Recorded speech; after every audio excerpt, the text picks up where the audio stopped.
សូមអបអរសាទរឯគូប្រកួតដែលកំពុងដំណើរការគឺកូនទង្វើវត្តពេជ្រមង្គលបែកស្លាកលេខ2និងទង្វើវត្តក្បាលក្រពើទី1នៅខេត្តកាម៉ៅយ៉ាងណាគឺថាពេជ្រមង្គលនៅសង្កាត់យិនភឿកបាទសង្កាត់យិនភឿកនិងទង្វើវត្តក្បាលក្រពើទី1បើតាមយើងទស្សនាយើងឃើញច្បាស់ណាស់គឺថាក្រុមទង្វើវត្តពេជ្រមង្គលបែកស្លាកលេខ2និងទង្វើវត្តក្បាលក្រពើទី1លេខ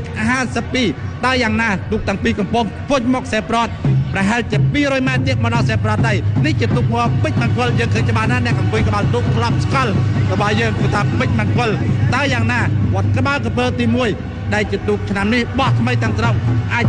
ដាច់លើទូកងាប់វត្តពេជ្រដែរទេពេជ្រមង្គលក្បាលក្រពើទី1.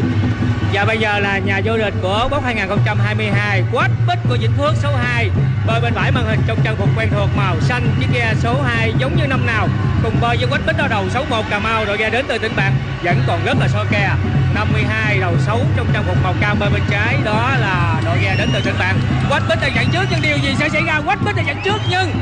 trong tình huống này một lần nữa chúng ta phải chờ trọng tài kết luận. Một trận đấu cực kỳ hấp dẫn. Chúng ta thấy Quách Bích là dẫn trước. Thời điểm này Quách Bích vẫn đang dẫn trước, vẫn còn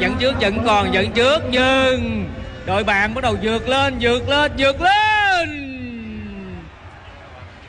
Chúng ta phải chờ. Có thể bằng mắt thường chúng ta đã nhận ra rồi, đội đi tiếp rồi nhưng chúng tôi vẫn chờ kết luận cuối cùng của bộ phận chuyên môn của tổ trọng tài. បាទដូច្នេះយើងឃើញថាការប្រកួតដែលទង្វើវត្តពេជ្រមង្គលនៅទង្វើក្បាលក្រពើទី1